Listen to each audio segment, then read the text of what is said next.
Et maintenant, votre émission d'actu locale sur RLP. Bonjour Delphine Degémont. Bonjour.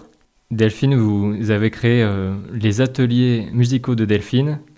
Et donc depuis 2014, vous faites de l'éveil musical, des ateliers de sonothérapie aussi, et en même temps des cours d'instruments de musique forcément. Oui, c'est ça. Vous avez une longue expérience musicale. Ça fait déjà 10 ans en Dordogne que vous faites des ateliers musicaux où vous êtes de plus en plus connu. D'où vient cette fibre musicale au tout début ? Ça vient depuis que je suis jeune. J'ai commencé à apprendre la musique au conservatoire dans le nord de la France, à Valenciennes. Quand je suis arrivée au collège, j'étais en classe avec des horaires aménagés en fait pour la musique. Donc j'ai alterné conservatoire et cours au collège. Et après, j'ai fait un bac à 3 musique. Voilà, je me suis toujours orientée vers la musique. Et dès le tout début des études. Dès le début des études. Donc voilà. C'est que familialement aussi, la musique était présente dans le foyer. Oui, j'avais un papa qui était clarinettiste, qui jouait de l'orgue et de l'accordéon. La clarinette, vous proposez aussi des cours de clarinette à côté des ateliers musicaux, hein, donc oui. C'est cours de saxophone, clarinette. Je fais du saxophone, clarinette, flûte traversière. J'ai une élève en flûte à bec aussi, puis un peu de piano aussi, voilà, quand on me demande. La flûte à bec, l'instrument d'école par définition, hein, mais c'est pas forcément le meilleur instrument pour apprendre. Mais non, mais cette jeune élève a découvert la flûte à bec grâce à Itinéraire Baroque, qui est le festival de musique baroque qui a lieu en Dordogne tous les ans. Et voilà, elle est tombée amoureuse de cet instrument en voyant un concert. Dans l'éveil musical, il n'y a pas forcément que tous ces instruments qu'on a cités. Pas du tout. En fait, il y en a une multitude, une infinité. Oui, alors en fait, je travaille avec plein d'instruments différents que je propose d'essayer à la manipulation, en fait, pour les tout petits. Et puis après, on peut essayer aussi, quand on est un peu plus grand, je peux ramener aussi bien la trompette que le trombone. On peut essayer de souffler aussi dans un tuba parfois. Enfin voilà, ça dépend du thème de l'atelier. Il y a des différences quand même, parce que vous faites des cours de saxophone, mais donc vous connaissez la pratique pour tous les instruments de cuivre en fait. Alors, je fais poète-poète dans la trompette, on va dire. Ouais. Mais oui, je sais un petit peu comment utiliser les différents instruments. Au fur et à mesure, je me suis auto-formée sur certains instruments, c'est sûr. Et vous en jouez dans 3 groupes de musique différents, avec 3 répertoires musicaux différents. Tout à fait. Alors en fait, 3 groupes de musique, avec un répertoire soul et funk avec le groupe qui s'appelle The Absolutions. Un répertoire c'est une fanfare rock qui s'appelle Les Trompettes de la Mort, dans laquelle je joue du saxophone ténor. Et le 3e groupe, c'est un trio vocal 60s. On fait des reprises de chansons des années 60, des chansons françaises des années 60, et des filles surtout des années 60. Donc le groupe s'appelle les Pimps. Des chansons françaises comme quoi, par exemple ? Par exemple, on reprend des chansons de Sheila, ça peut être aussi Brigitte Bardot, par exemple. Enfin voilà, toute cette mouvance un petit peu des années 60. Et il y a aussi des ateliers de sonothérapie dont on parlait au tout début qui a un impact positif pour le corps, en fait, oui, toutes les vibrations. Alors, il y a 2 choses. Il y a la musicothérapie, donc je suis formée à la musicothérapie, je suis musicothérapeute. J'ai été formée à l'atelier de musicothérapie de Bordeaux et aussi de Bourgogne, où en fait c'est différent de la sonothérapie qui travaille plus sur les vibrations, sur le sonore. En sonothérapie, les choses se recoupent évidemment, mais j'ai des bols sonores, des bols tibétains. Qui sont à l'origine de ces pratiques. Oui. Alors, il y a des personnes, par exemple, qui vont utiliser aussi le tambour chamanique aussi, ou des flûtes. Donc, moi, je suis formée avec les bols tibétains. Donc, ce sont les bols que l'on fait résonner. On peut les poser sur le corps, on peut les faire des bains sonores aussi, alors avec d'autres instruments aussi. Par exemple, les carillons koshi ou des senzula, ou enfin voilà, des instruments spécifiques à la sonothérapie. Des vibrations qui aident à la méditation. C'est ça, ça permet une détente du corps, de se recentrer, de ressentir du bien-être. Il y a parfois aussi des des sportifs de haut niveau qui font des séances de sonothérapie après des entraînements qui ont été très forts ou après des performances sportives, justement parce que ça détend en fait, ça détend les muscles. Plutôt que de ressasser l'épreuve en question, l'épreuve sportive. C'est ça.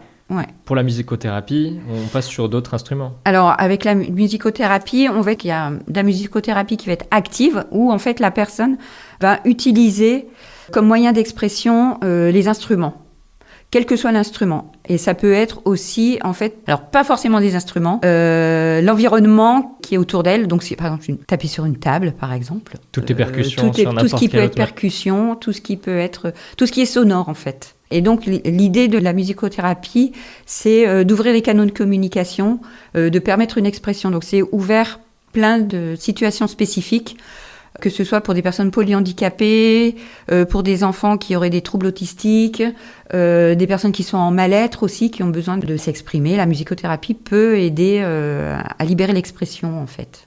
Voilà. Et puis, il y a une question de cohésion. S'il y a plusieurs personnes pour ces ateliers, de créer du lien, parce que chacun met sa petite touche musicale dans le morceau qui est en train d'être joué. Oui, oui. Alors, on s'aperçoit qu'il y a vraiment des dialogues qui se créent, en fait, entre les personnes, même si elles n'ont pas forcément les mêmes problématiques.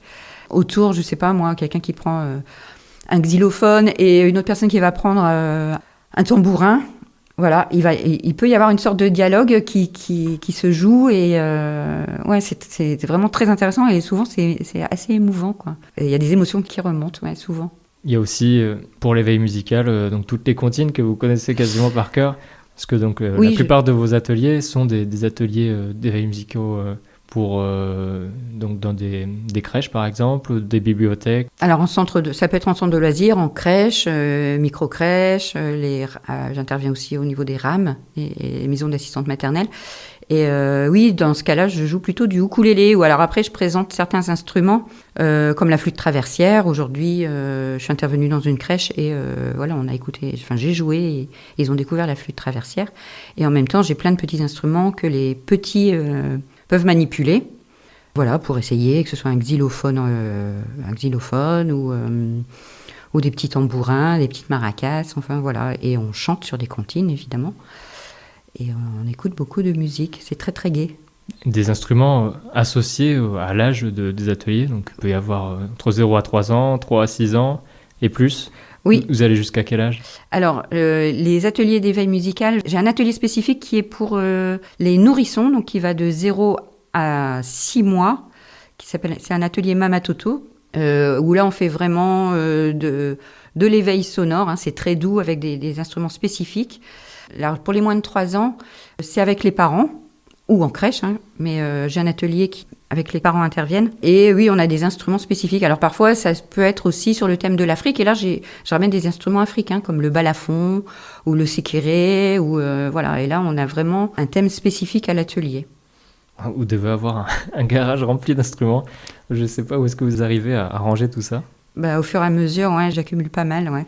Mais ça permet aussi de découvrir un peu la diversité des musiques qui existent de par le monde. Oui, parce que par exemple, si on écoute de la musique marocaine, j'ai une derbouka ou deux même. Et puis, si on fait de la musique brésilienne, des cloches à gogo ou des instruments spécifiques à certains pays que je fais découvrir en fait à travers mes ateliers. Découvrir la musique, c'est une ouverture d'esprit. Alors, qu'est-ce que ça apporte ces ateliers? Qu'est-ce qu'on vous dit après ces ateliers Alors, pour les tout petits, oui, c'est de la mise en lien parce qu'il faut apprendre à partager. Quand on a un enfant qui a un tambourin et que l'autre veut aussi le même tambourin, il faut apprendre à attendre et puis à prêter aussi. Voilà, il y a du relationnel qui se crée. On travaille aussi la motricité. Le rythme permet, c'est du préapprentissage pour la lecture, pour les mathématiques. Enfin, il y a plein au niveau cognition, au niveau apprentissage. Les tout petits, grâce à la musique, progressent beaucoup en fait. Et puis on s'amuse beaucoup plus avec des instruments de musique qu'avec des jouets classiques. L'attention des enfants est différente, vous le constatez ?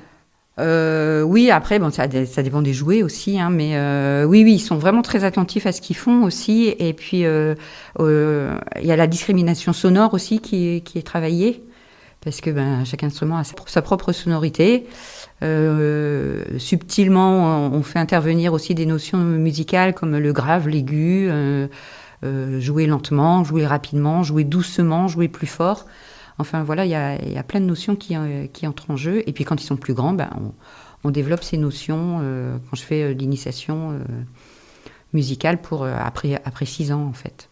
Vous en faites donc depuis 2014, comme on le disait. Donc vous avez fait un accompagnement, un suivi de personnes que vous avez initiées au début, qui ont appris le solfège par eux-mêmes ensuite. Alors oui, Alors après, j'ai pas tout le temps des retours, mais oui, j'ai des petits qui continuent la musique après et qui après, l'idée c'est qu'ils se mettent à un instrument et puis qui développent ça tout au long de leur vie. Après, on sait que quand ils deviennent ados, parfois ils arrêtent, mais ça revient.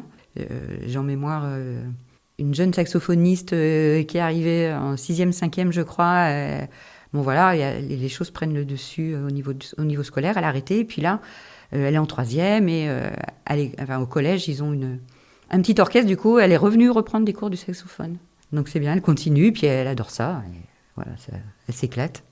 Moi, j'ai parlé de différentes catégorie d'âge, 0-3 ans. Oui. Mais j'ai pas cité avant, parce qu'il peut y avoir moins 9 mois.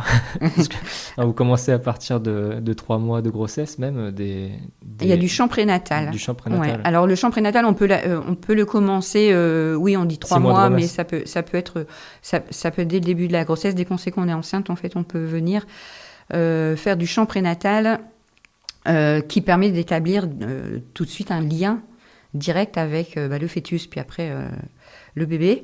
Le bébé, dès 4 mois, a son oreille qui est développée. Il entend ce qui se passe dans le ventre, mais il entend aussi ce qui se passe à l'extérieur. Déjà, il est baigné dans le liquide amniotique et il entend, au niveau rythmique, le cœur de la maman. Il entend... ces bruits blancs qui rassurent. Les bruits... Oui, tous ces bruits blancs. Oui, alors... Oui, qu'on peut rajouter après après la naissance. Ouais. Mais oui, c'est ça. Il est dans une rythmique interne à la maman, les gargouillis de l'estomac, et il entend aussi, comme s'il avait un peu quand on a la tête dans l'eau, on entend c'est un peu un bruit sourd, et quand quelqu'un nous parle, voilà, il entend de cette façon-là quand il est dans le ventre de maman. Il y a une façon de chanter en chant prénatal qui est différente du chant classique ? Alors, on travaille beaucoup, on va dire, des exercices vocaux qui vont permettre en fait de faire ressentir à la maman les différentes vibrations qui sont à l'intérieur de son corps. Et en particulier, on essaye de faire ressentir les vibrations qui sont dans le bas-ventre, parce que les sons graves que l'on va travailler, ils se propagent mieux. Ils se propagent, voilà. Et ça aide au moment de la mise au monde, en fait. La production de ces sons avec la personne qui accompagne au moment de l'accouchement peut aussi produire les sons graves pour aider en fait à la dilatation du col de l'utérus et permettre un meilleur passage du bébé lors de la naissance.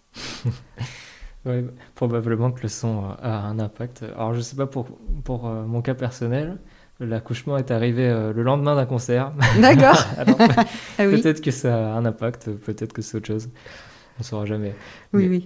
Mais donc, est-ce qu'on peut rappeler donc Delphine Daugemont, les ateliers musicaux de Delphine, où est-ce qu'on peut vous retrouver pour ceux qui veulent vous retrouver? On peut me retrouver sur mon site, lesateliers-musicaux-de-delphine.com.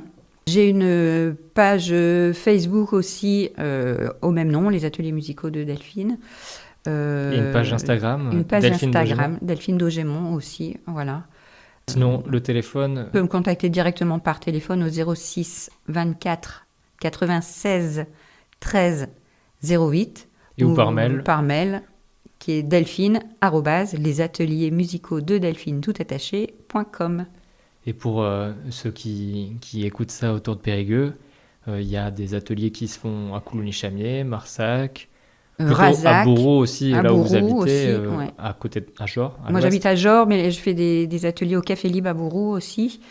Voilà, et à Razac-sur-l'Île où je donne beaucoup de cours aussi, ouais, à l'école de musique. Et dans les crèches aussi. Et dans les crèches, oui. Après les crèches partout en Dordogne où on me demande. Voilà. Eh bien, Delphine Daugemont, merci. Avec plaisir. C'était votre émission d'actu locale sur RLP.